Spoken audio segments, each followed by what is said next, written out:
Hey, my name is Deidre Muirhead, and I am the Community Health Education Manager here at YWCA South Florida for our health and wellness programs. I'm pleased to have with me my colleague, Miss Viana Lormal Saint, who is our health programs coordinator, here with me as well. We welcome you to Wellness Wednesdays, where we demystify health conditions that affect minority populations. I'm pleased to have with me Miss Kimberly Bonner, who is our facilitator for the WE 360 program in our Economic Prosperity Department.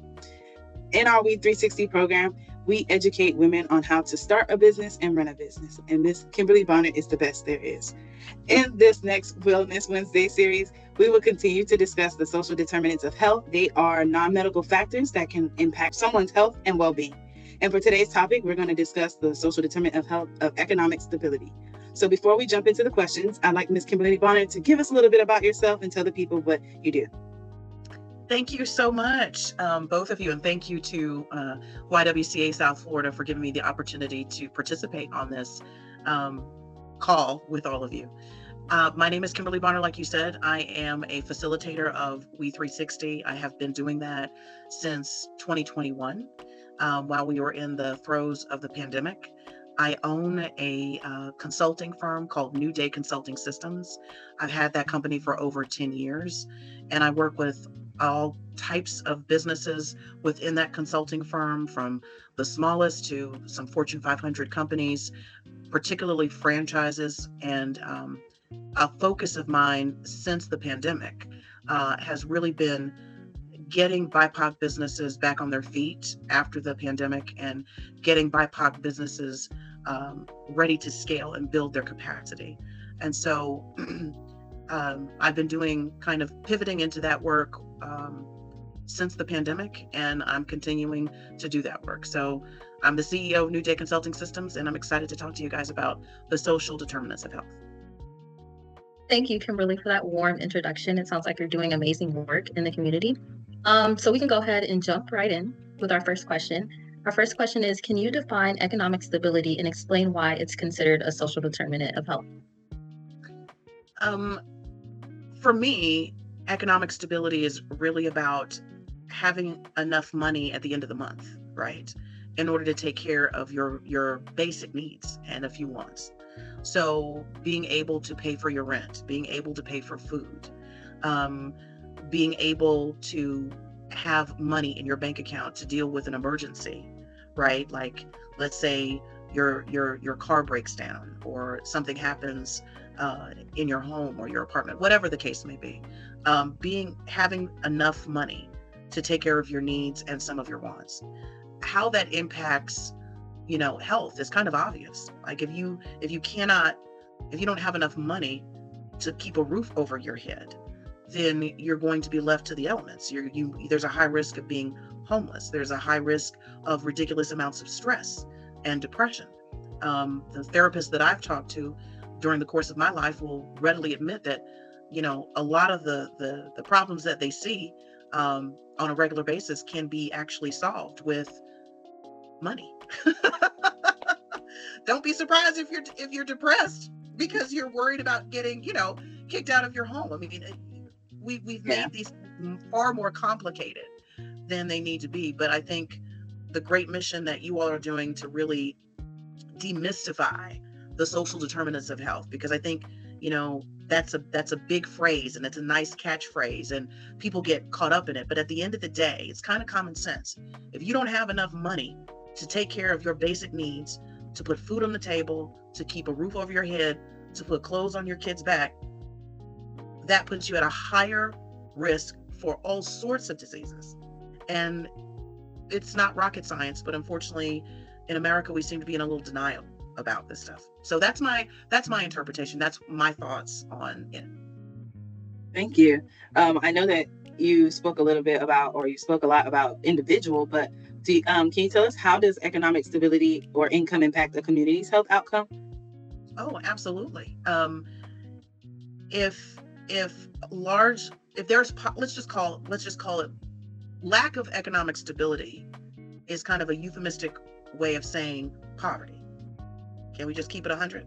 Yeah. Okay. Mm-hmm. So if large numbers of people are in a community and they are in poverty, they are living in poverty, then by extension, that we just established they're not probably not going to be able to have the most nutritious meals. They're probably living in substandard housing, level of stress, depression, high blood pressure, all the things. So a community that has high levels and rates of poverty is also, surprise, surprise, notice the sarcasm, probably going to be a sicker community as well. So that brings us to our next question. How does financial barriers to accessing healthcare services affect health outcomes? If a lot of people,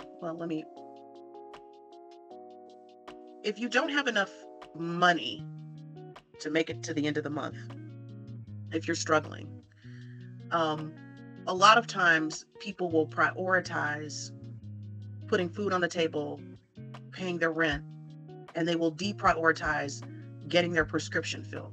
They will deprioritize going to the doctor because they might not be able to figure out how they're going to pay for it.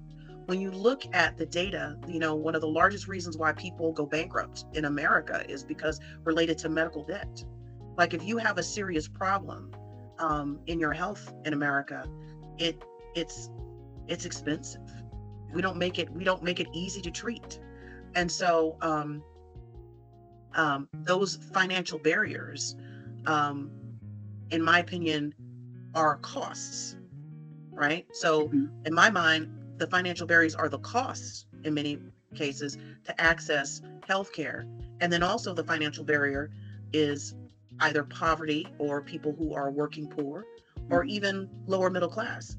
But the problem is the costs many times make being on top of your healthcare difficult. And then not to mention leave, the ability to take the time to get batteries of tests. I mean, I could go on and on and on and on and on. But when you are poorer in America, it is harder to be healthy, period, because of the financial barriers that we put in front of a lot of people, in my opinion. Absolutely. And I mean, as we learn about this and we educate people, we are learning also that it's very cyclical, right? Like one thing is messed up, so it affects every other part of your life. I wanted to ask you, what measures do you think can be taken to reduce some of these financial barriers?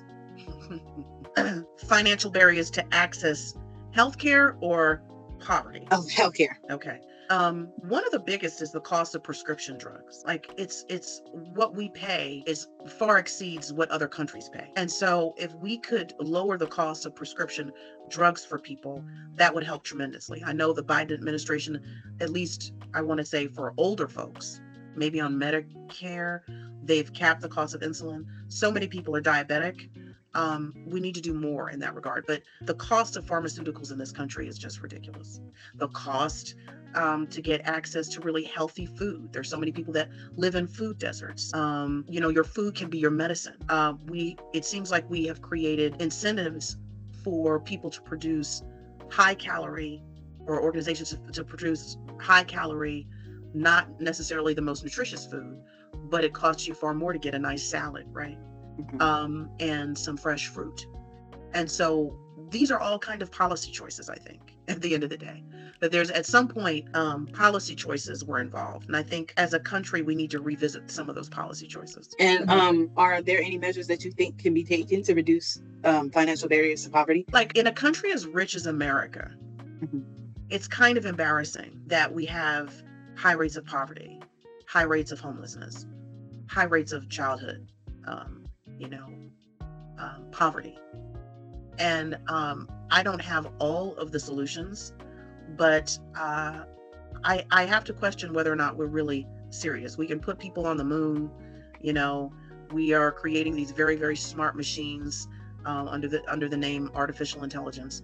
I just believe that if we really were serious, we could come up with some type of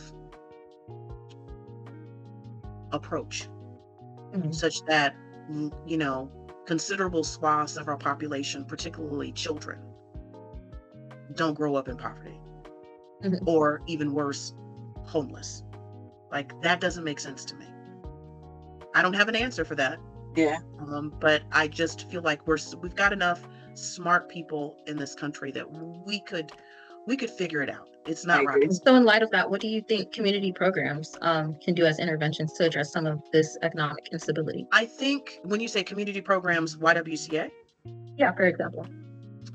I think raising people's awareness, and also giving people the tools so that they can kind of move forward as best they can.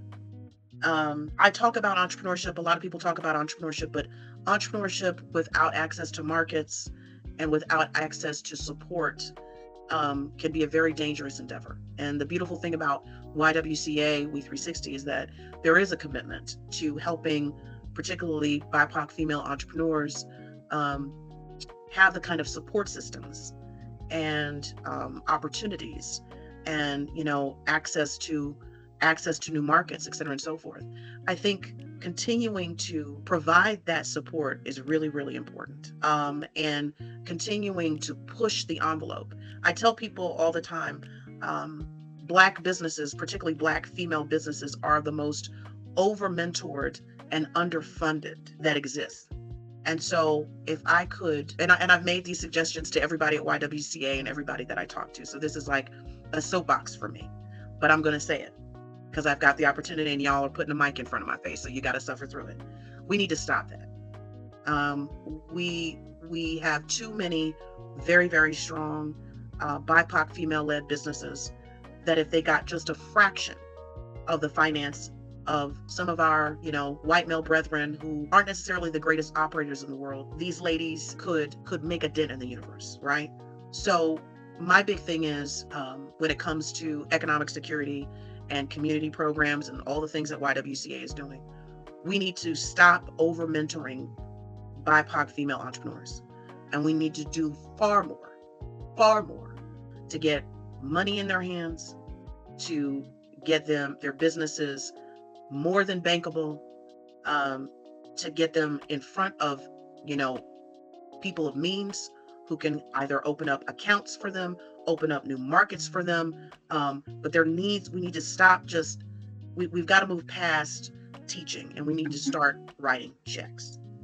I love that. Boy, do I love the sound of that.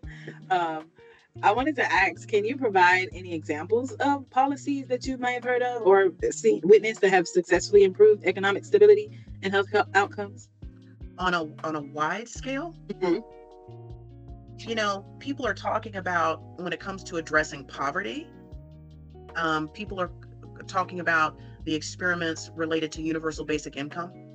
So the guy who's the CEO of OpenAI, Sam Altman, because he's basically telling the world the machines are coming for your jobs, people. And so he's been experimenting with universal basic income. And for people who are poor, I'm not talking about for everybody, but for people who are poor. And for people who are poor, those UBI experiments have been pretty successful. People use it to pay for food. People use it to keep a roof over their head.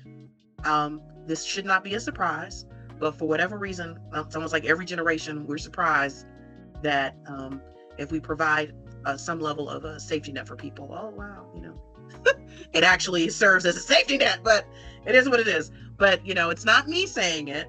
There are people who've been very involved in universal basic income as a experiment in various communities in this country, in other countries, for the poor.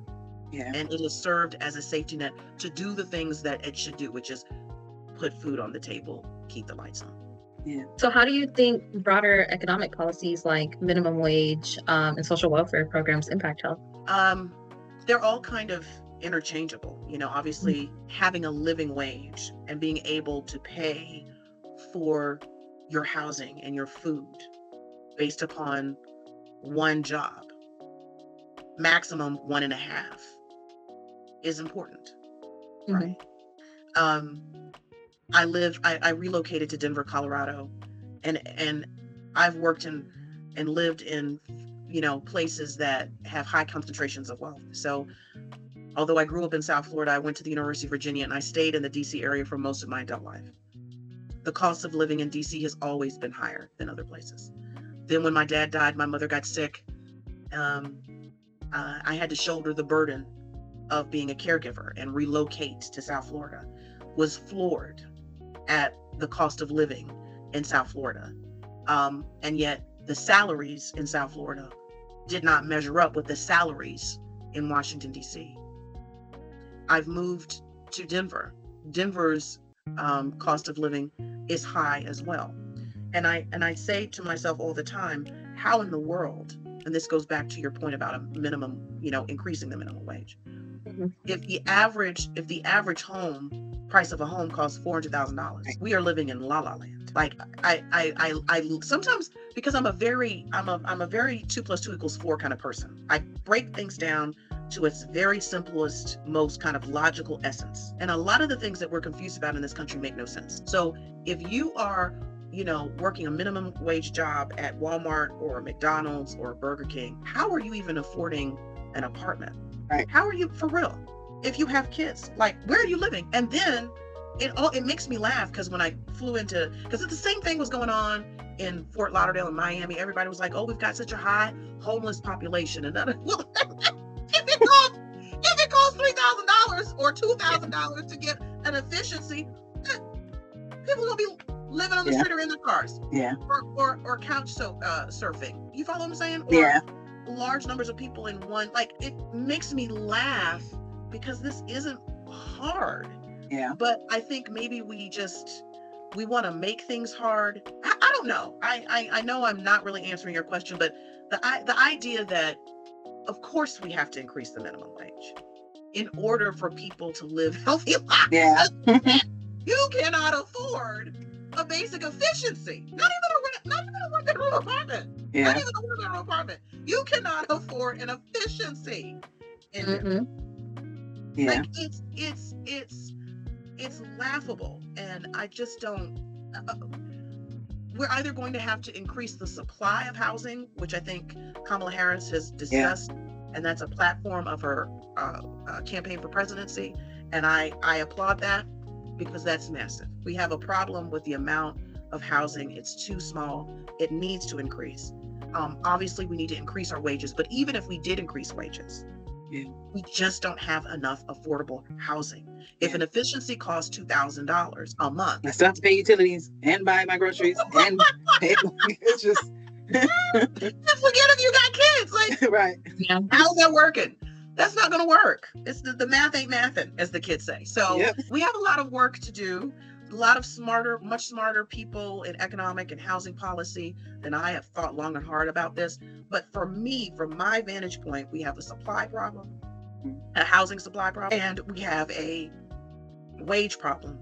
But until that housing supply problem is dealt with, even if we increase the minimum wage, even if we doubled it, it would still be a challenge. I wanted to ask, I know that it's, obvious, right? But maybe there are other ways, or even just the more obvious answer, make it plain to people. What roles do employers and businesses play in supporting economic stability and health?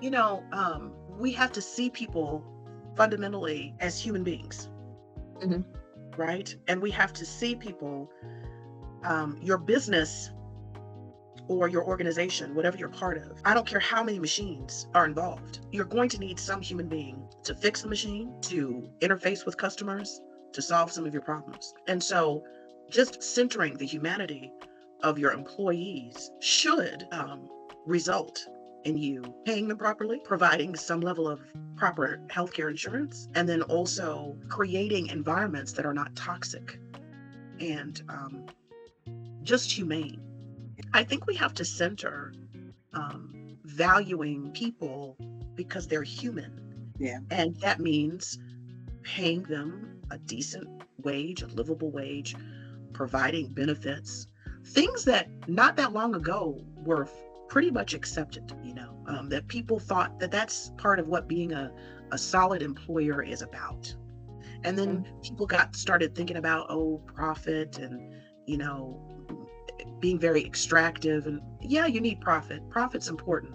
But if your workforce is being devastated, you're not going to do very well. I probably shouldn't use this example, but I'm going to use it because it's a jarring example. Wells Fargo Bank.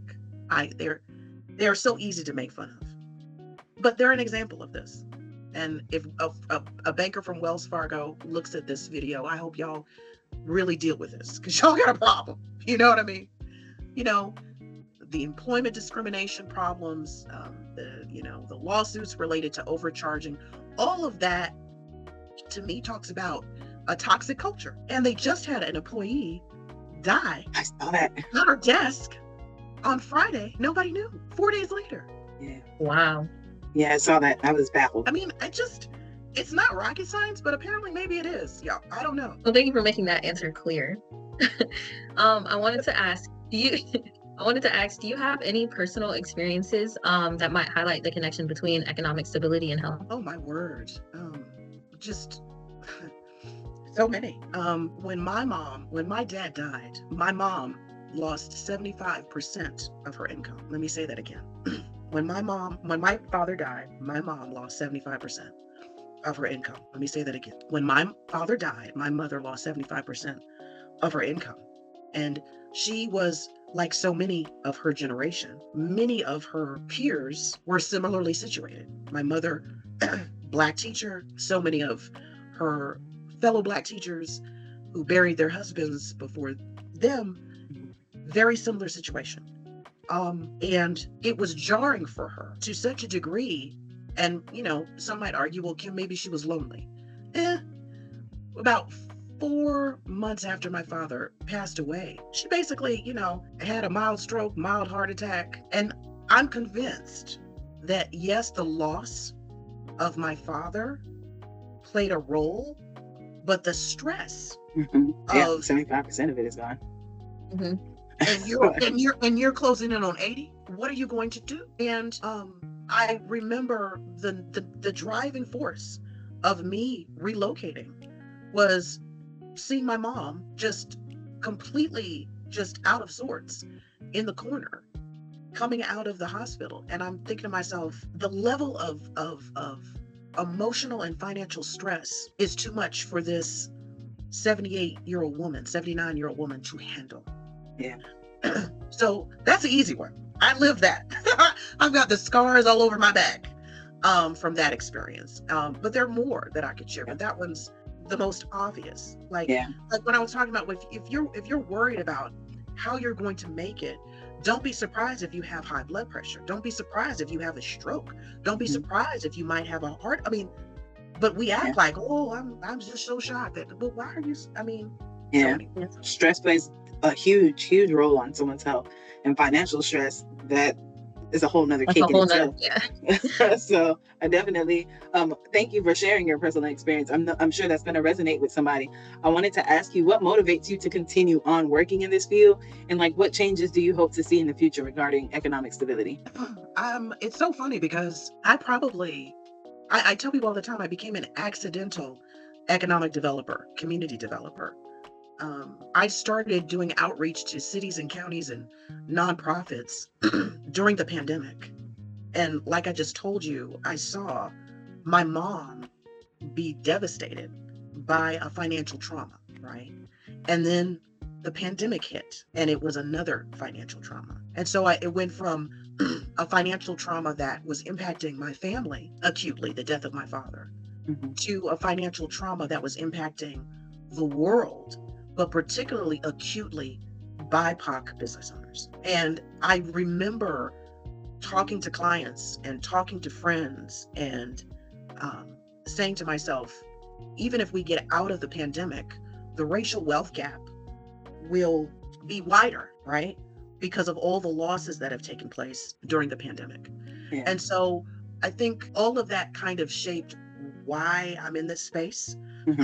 And I've probably centered doing work on closing the racial wealth gap in particular, because I recognize that if this is not dealt with, then it's going to impact, to the point of our conversation, it's going to impact people's literal lives, their life expectancy, the quality of their life. It impacts every dimension, their relationships, the quality and health of our communities.